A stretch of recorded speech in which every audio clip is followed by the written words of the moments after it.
Australian Builders Concrete makes building a slab quick and easy. Begin by measuring, marking and clearing the ground where the slab will be placed. The hole should be 30mm deeper than the intended height of the slab to allow for crushed rock.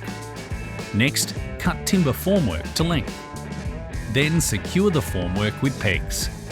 Lay 30mm of crushed rock and compact to form a sturdy base. Now, soak the clearing with water. Place the reinforcing mesh in position. Calculate how much concrete you require to fill the formed area and mix accordingly.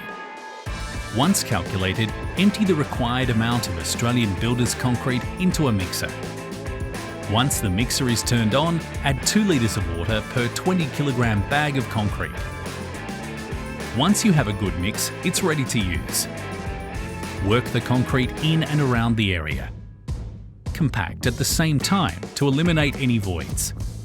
To ensure an even spread, use a straight edge. Then use a steel trowel to achieve a smooth surface. Allow to set for 24 hours before removing formwork. Cure and keep the slab wet for 7 days.